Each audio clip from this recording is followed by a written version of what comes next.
कि क्या महबूबा मुफ्ती को आतंकी पसंद है। यह सवाल इसलिए है क्योंकि यासीन मलिक को लेकर महबूबा प्रेम रह रह कर जाग रहा है। एक याद दो बार नहीं बल्कि जब जब महबूबा को मौका मिलता है वो यासीन मलिक के लिए रहम की भीख मांगनी शुरू कर देती हैं। लेकिन इस बार तो महबूबा मुफ्ती ने हद ही कर दी। बड़ा अपडेट यह है कि एक वेबसाइट के लिए महबूबा मुफ्ती ने आर्टिकल लिखा है जिसमें उन्होंने न केवल यासीन मलिक बल्कि संसद हमले के दोषी अफजल गुरु का भी जिक्र किया है। इस आर्टिकल में महबूबा मुफ्ती ने आतंकियों से हमदर्दी जताते हुए कानून प्रणाली को ही कटघरे में खड़ा कर दिया है। अफजल गुरु को फांसी और यासीन मलिक के लिए फांसी की मांग को लेकर जांच एजेंसियों पर सवाल उठा दिए हैं। दोनों को कश्मीर से जोड़ते हुए अपनी सियासत को नई धार देने में जुटी है महबूबा। सबसे पहले महबूबा मुफ्ती ने आर्टिकल में क्या क्या लिखा है वो आपको बताते हैं। दरअसल महबूबा लिखती हैं कि अफजल गुरु और यासीन मलिक की कहानियां जम्मू कश्मीर पीड़ादाय के इतिहास को उजागर करती हैं। महबूबा लिखती हैं कि भारत ने दोनों को अपनी टारगेट हासिल करने के लिए यूज किया है और फिर जब इनका काम निकल गया तो इन्हें त्याग दिया या तो सजा दे दी है। महबूबा ने अफजल गुरु केस में लिखा है कि साल 2001 के संसद हमले के दोषी अफजल गुरु को साल 2013 में एक बेहद दोषपूर्ण कानूनी प्रोसेस के बाद फांसी दे दी गई। इसे गुप्त रूप से फांसी दी गई। इसके परिवार को समय पर सूचित तक नहीं किया गया। महबूबा ने सवाल उठाए हैं कि अफजल ने सालों पहले जेल से एक चिट्ठी लिखी थी जिसमें उसने एक वरिष्ठ अधिकारी देविंदर सिंह का नाम लेते हुए दावा किया था कि उसने उन लोगों की मदद की थी जो संसद हमले में शामिल थे। अफजल के अनुसार देविंदर सिंह ने उसे एक अभियुक्त को दिल्ली ले जाने, उसके रहने की जगह ढूंढने और गाड़ी का इंतजाम करने का निर्देश दिया था। इन विस्फोटक आरोपों की कभी गंभीरता से जांच नहीं की गई बल्कि अफजल को आतंकवादी करार दिया गया और देविंदर सिंह को चुपचाप दरकिनार कर दिया। वहीं यासीन मलिक के लिए महबूबा ने लिखा है कि यासीन ने हिंसा का रास्ता छोड़ा, अहिंसा चुनी तो उसे जेल भेज दिया गया है। तो महबूबा मुफ्ती का यासीन मलिक को लेकर जो उनकी हमदर्दी है, जो प्यार है, जो प्रेम है, वो रह रह कर एक तरह उठ रहा है। और अब तो यासीन मलिक का जो कंपैरिजन है, जो मुआजना है, उन्होंने पार्लियामेंट के दहशतगर्द और दोषी अफजल गुरु से कर दिया है।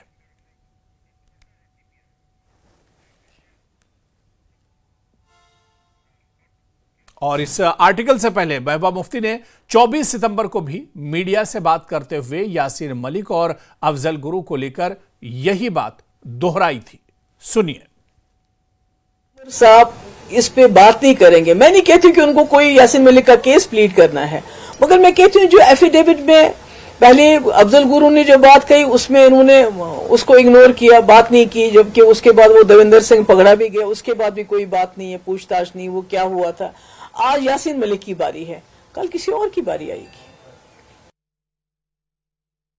हमें नई दिल्ली से मुफ्ती का बयान था जो उन्होंने दिया था यासीन मलिक को लेकर, और इसी मामले पर और बातचीत करेंगे। सीधे श्रीनगर का रुख करेंगे। हमारे सहयोगी मुदस्सिर कादरी हमारे साथ जुड़े हुए हैं।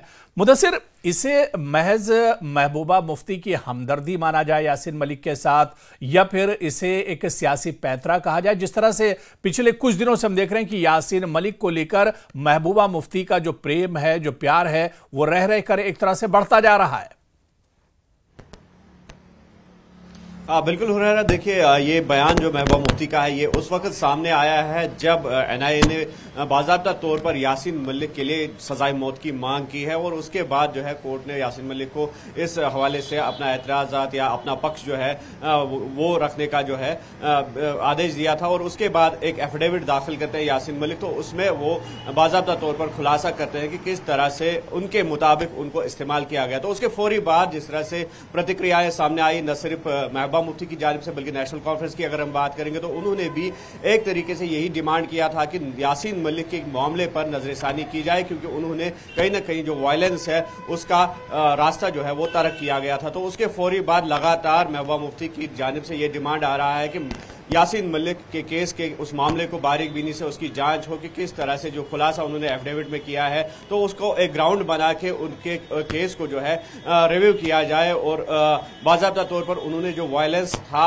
यासीन मलिक ने वो वायलेंस तर्क किया है, बंदूक का रास्ता छोड़ के अमन का दामन जो है वो थामा था, तो उस पर कैसे नजरअंदाज किया जा सकता है उस पहलू को। अगर कोई व्यक्ति जो है अमन का रास्ता जो है थाम लेता है तो उस पर नजरसानी कर देनी चाहिए। और साथ ही साथ जिस तरह से आपने अफजल गुरु का जिक्र किया जिसको पार्लियामेंट के मामले में जो हमले में मुलविस पाया गया और उसके बाद सजाए मौत दी गई उसको, तो कहीं ना कहीं जो है दोनों मामलों की जो है तुलना की। और साथ ही साथ जिस तरह से DYSP deputy superintendent of police जो फॉर्मर रह चुके हैं जम्मू कश्मीर पुलिस में देविंदर सिंह, तो उस पर भी उन्होंने जो है सवालात खड़े किए कि अगर उसको रेड हैंडेड मिलिटेंट्स के साथ पकड़ा गया तो किस तरह से फिर बाकायदा तौर पर उसको रिहा कर दिया गया और उसके बाद कहीं ना कहीं जो वो मामला था वो सर्द महरी की नजर हो गया और उस पर कोई तहकीकात जो है वो सामने नहीं आई। तो कुल मिलाकर इस पर जो है सियासी प्रतिक्रिया ही मानी जाएगी, सियासी हथकंडा ही माना जाएगा।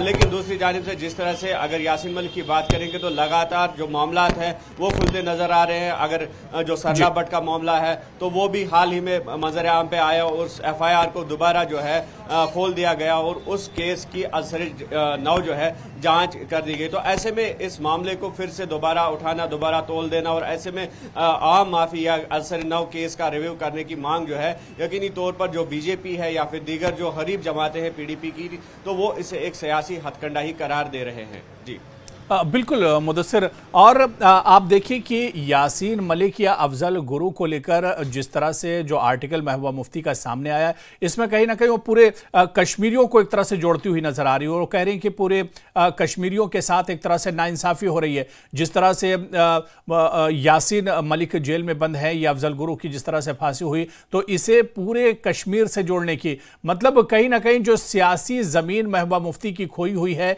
क्या मुदस्सिर ये लग रहा है कि यासीन मलिक का सहारा लेकर उस सियासी जमीन को एक बार फिर से हासिल करने की कोशिश कर रही हैं महबूबा मुफ्ती?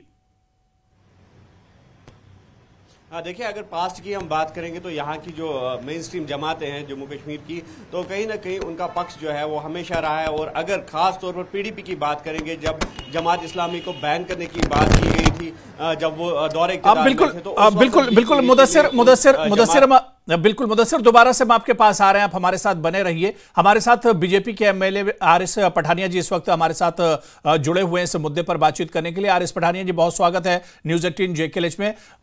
आरिस पठानिया जी, हालिया दिनों अगर बात की जाए यासीन मलिक के मामले में जो पूर्व मुख्यमंत्री हैं महबूबा मुफ्ती, उनका जो प्रेम है वो लगातार बढ़ता जा रहा है। लगातार यासीन मलिक को एक तरह से सजा से मुक्त कराने के लिए, ये माफी दिलाने के लिए लगातार उनके बयान आ रहे हैं। इस बयानबाजी को किस तरह से देखते हैं?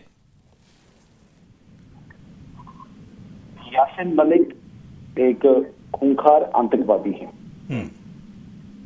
देश के विरुद्ध, देश की धारा के विरुद्ध, देश के कानून व देश के संविधान के विरुद्ध जघन्य अपराधों में उनका नाम।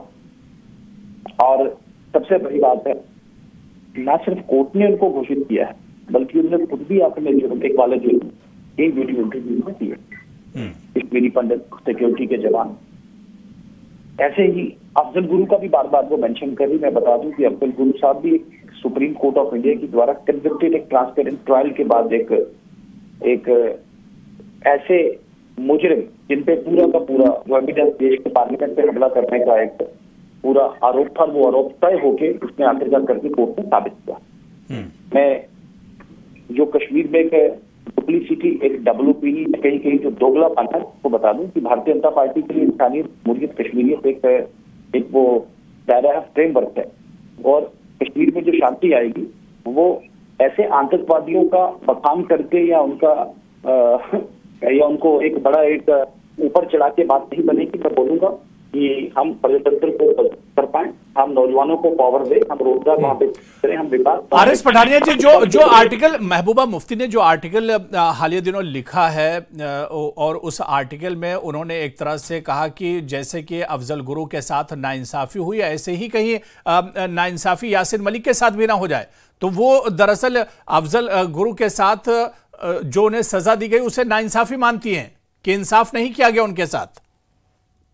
कह रहा हूँ कि कश्मीर को अगर मजबूत करना है तो कश्मीर खोखले वादों या डबल या डाउट या इस किस्म के प्रपोजलों से कश्मीर मजबूत नहीं होगा। कश्मीर मजबूत होगा विकास से।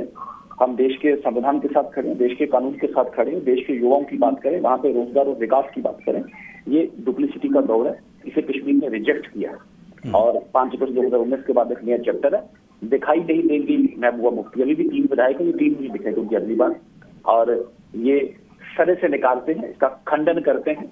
इस ओपिनियन का न सिर न को पैर न देश की किसी एक संवैधानिक पद्धति व प्रणाली के साथ इसका कोई लेन देन है। कहते हैं law should take its own course. कानून ने अपना काम किया है और कर रहा है।